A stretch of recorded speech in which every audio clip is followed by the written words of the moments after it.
So there is a quick recap what we have been discussing for past few classes. We were looking at cognitive assumption and morphology, how they are related to each other. And in this, we started with symbolicity. So in symbolicity, we have looked at three significant effects of symbolicity.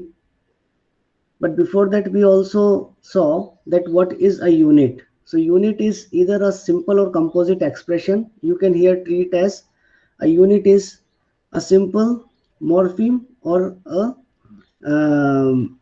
composite morphological expression.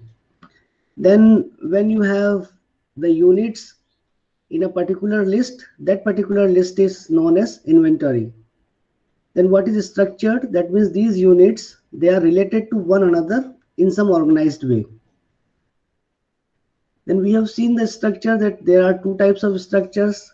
One is phonological structure that is related to the form, either spoken or written. And we have a semantic structure.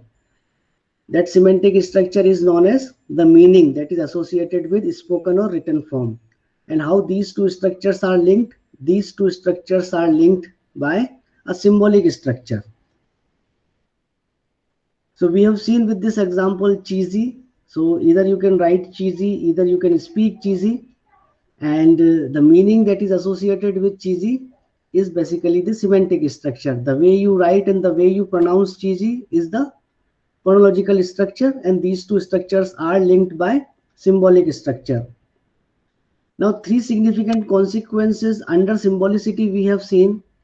First is it is bipolar, and two poles are phonological as well as semantic. The second thing we have seen under symbolicity, that is morphological expressions have semantic values. That is to say that these semantic values are actually a reflection of particular concept. So we have some meaning, but that meaning is concept based. And the third thing that we have seen, that morphological expressions are integrated by some formal, not by some conditioned by formal rules, and they have some valence determinant. Now what is this valence determinant? Valence is the capacity of two structures to combine. So we do not have as such they are neither random and nor conditioned by formal rules. So if they are not random and either not conditioned by formal rules, then how they are combined together, then we can say there is some valency. That means they are valence determinant. So these three we have seen under symbolicity. Then we started looking at conventionality, and we know that language is conventional. Language is a shared property of the society. And under conventionality, we have looked at schema instance relationship. Now, schema is a general pattern as such, and instances are specific units. So what we have seen under conventionality, again there are three significant ramifications, and one such is this schema instance relationship. That is, the schema of a derivational morpheme is a general pattern. So we have a general pattern, and that pattern we can use to other pattern as well. For example, enable. So en is a bound morpheme is attached to adjective, but we have seen that we can also attach en to a noun, that is camp, or to a force, let's say in force or in camp or in gulf. So this is like schema instance relationship that we have seen. Then we have also seen that morphological expressions are polysemous. That means they have many meaning and they compose complex categories. So what do we have in these category? In this category, we have a prototype, that means a central sense, and periphery that combines the remaining sense. So that we have seen under conventionality. And then we have also seen under conventionality that morphological expressions are related to one another in such a way that they gather in cognitive domains. So a domain is a knowledge structure. So certain morphemes, they fall under one domain. That means they are of one type. For example, bound morphemes like mono, bi, tri, quad, penta, they fall under the domain of quantification. So likewise, we have seen, for example, if we try to look at the bound morphemes for negation, let's say this will become negation, fine, un will become the part of that. So likewise, they create a domain for that. Now today we will start creativity. Now what is creativity?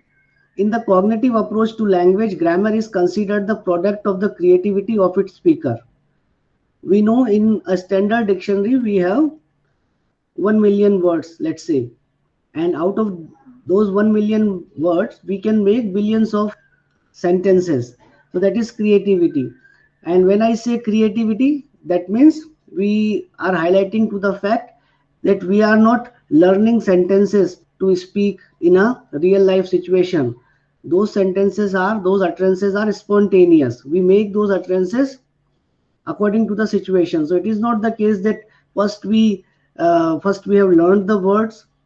We learned the words, that is true, that we learned the words. We learn how to pronounce them, how to spell them, and what is their meaning associated with them.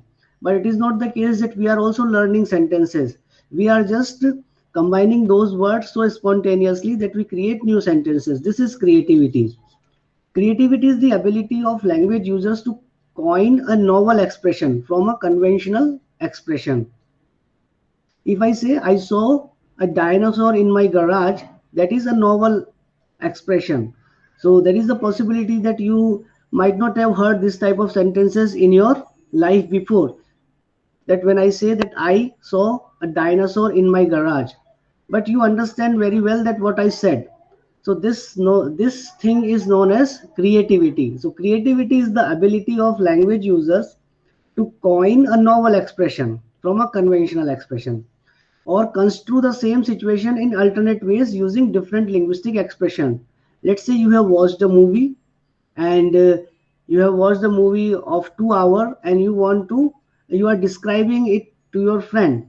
Then what you are doing, you are construing, you are building up the same situation in alternate ways using different linguistic expressions. So this is how language works. Or something happened to you and that you are describing to your parents. So that is again alternate way using different linguistic expressions. The use of a novel expression involves creativity because the speaker has to find an already existing expression or pattern in the language on the basis of which the new expression can be produced. Now here creativity is associated with how new words are coined. In that manner we are producing this creativity, or we are looking at this creativity, or how a new expression is coined. New expression, that is to say new phrase, entire new phrase is coined. So this is referred to as analogy. So we have one pattern, and on the basis of that pattern we have made another pattern. The formation of a new word on the basis of a unique expression or pattern. So this is basically falls under creativity. Otherwise, the general concept of creativity is that language is creative. We can make novel expressions, we can make novel utterance, and we make all the time. The use of a novel expression involves creativity because the speaker has to establish linkage between the situation conceptualized and the linguistic form chosen.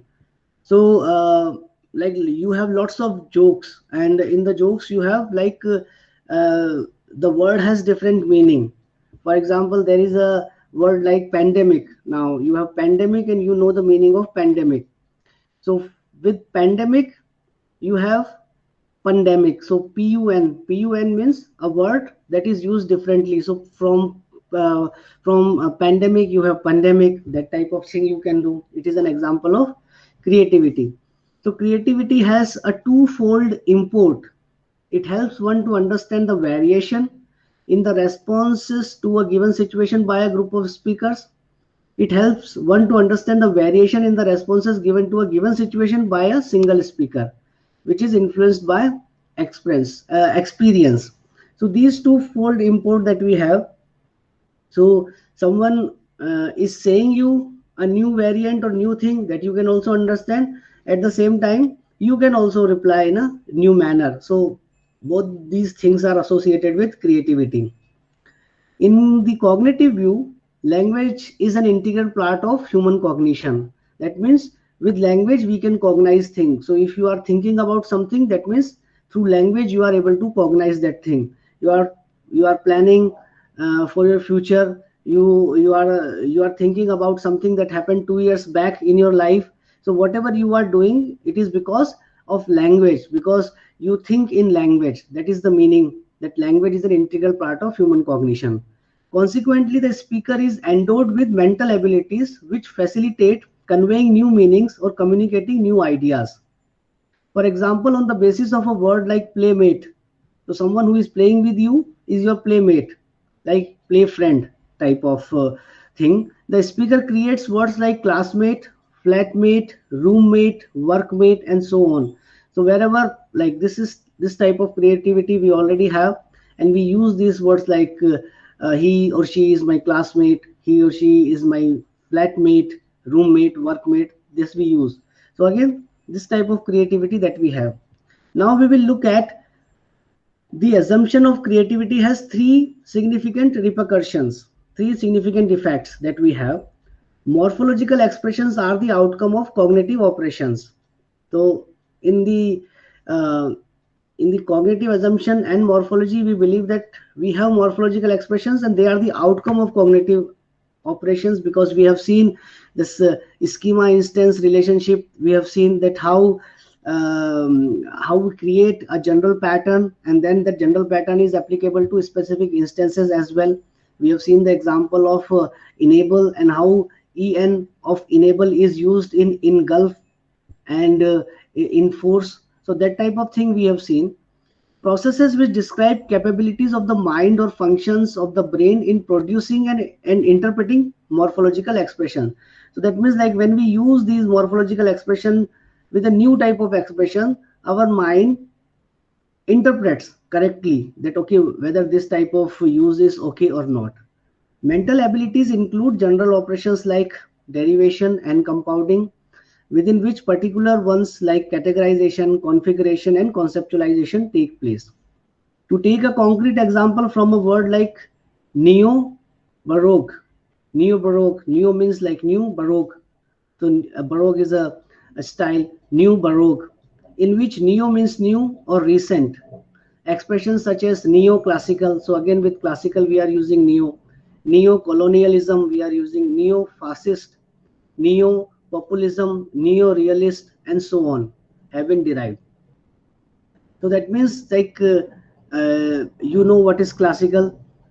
You have uh, heard the term like classical music. So the music of, let's say, 50s and 60s, you call it classical music, old songs. So if you find that in the similar pattern at the present time you have similar type of music, so what you will call, you will not call classical music, you will call it neoclassical, because classical is related to something that is old and now you are associating with it. Or like, let's say, some person like who has introduced tabla, sitar, and other type of instrument in, let's say, a pop song, then again you will call it is like a neoclassical. So that way you conceptualize and interpret that okay, this thing like neoclassical is accepted, there is no problem in that, we can use it. So similarly, neo-colonialism. Now, colonialism is like one country makes another country a colony. Like we were a colony of Britishers, and we got independence in 1947. That you already know. So that is colony. Like we were colony of Britain. But like in the present time, if someone is doing the same type of practices like China is doing, so China is like making a claim uh, for Taiwan, or China is doing certain things like intruding other countries, let's say borders, either a sea like crossing the sea line, or the, then again what type of thing is this? This is again the practice of neo-colonialism. So that type of thing we can use according to the present situation. So it is like the first Repercussion is morphological expressions are the outcome of cognitive operations, processes which describe capabilities of the mind or functions of the brain in producing and interpreting morphological expressions. So this new, we do not have any problem with that, and we can use it all the time. So this is one activity for you. Analogous to the formation of the following examples, create two words using the attached morpheme. For example, you have this pesticide, fine. So pest is the morpheme that you have, pesticide. You have insecticide, so you have tele and phone, fine. So that type of thing that you have, equi and molar, work, and you have alcoholic and workaholic. So what you need to do, similarly, you need to create two words using the attached morpheme in this example. So again, you can do this activity and submit your this assignment by 5, and you already know the email ID. Now, out of these three significant repercussion under creativity, the second one is morphological expressions embody different construals which speakers employ to describe situation. Now, the term is construal. Now, what is this construal? Construal is the ability to conceive and express a situation in different ways. So one situation and you can express it in different ways. That is basically the construal. And morphological expressions, they embody different construals which speakers employ to describe situation. For example, you watched a movie with your friend. Both of you will describe the movie in different words. So that is basically the concept of construal, the ability to conceive and express. Conceive means how you got that movie, how you watched that movie. So there is the possibility that your friend conceived different scenes, and those scenes are more important for your friends, and like certain scenes are more important for you. So that way you conceived things differently and you express them using different ways.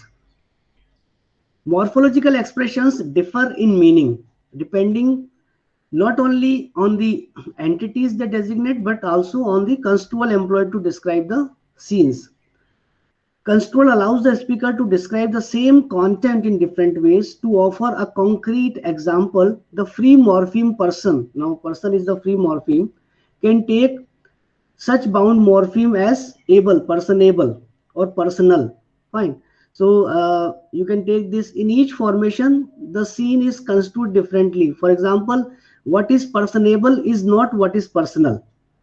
So personable means showing personality, whereas personal means relating to a person.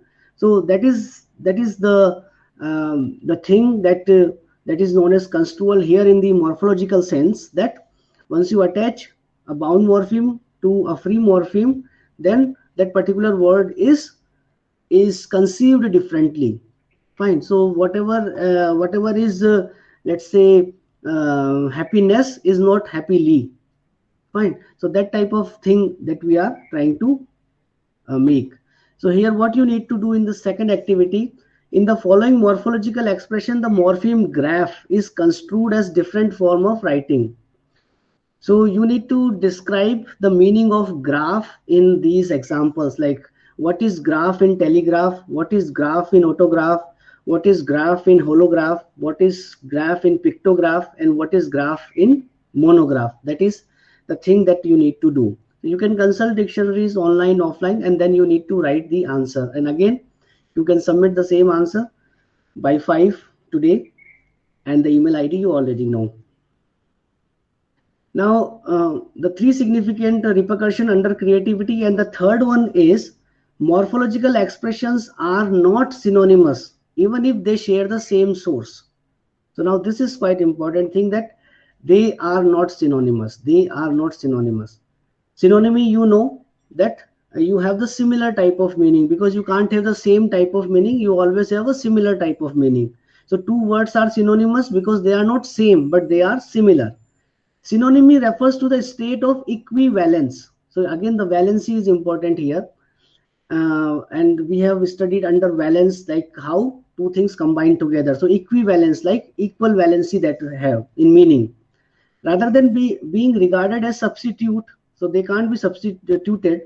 Morphological expressions are attributed distinct meanings. For example, each morphological example is a vehicle of a certain message. To give a concrete example, the root continue takes both al, so you have continual and continuous, but it doesn't mean that continual is also continuous, but with a different meaning. Continual describes separate actions of the same sort which go on with interruption. So continual is like same type of actions, but there is some interruption. So one action, second action, third action, likewise.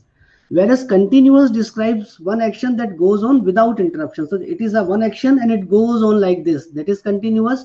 But in continual, separate action, different actions, same type, but with interruption. So like you can see that how morphological expressions are not synonymous, even they share the same source. That means the source here is continue, two morphological expression al and ous. So here we are using morphological expression for the term that is like that is a bound morpheme. In general, we are using when we are discussing symbolicity, when we are discussing conventionality, when we are discussing creativity. So with that, you have the final activity. The following morphological expressions share the root vary. So you have one root vary, like varied, variant, various, varying, and variable, but they are not synonyms. You know, like these words are not synonyms. How would you distinguish between them? So you need to look at the online dictionary, you need to look at the offline dictionary, and you need to find out that how they are different. They are different, that we know, but how they are different, because root is same. That means the source is same, but the morphological expressions, they are different.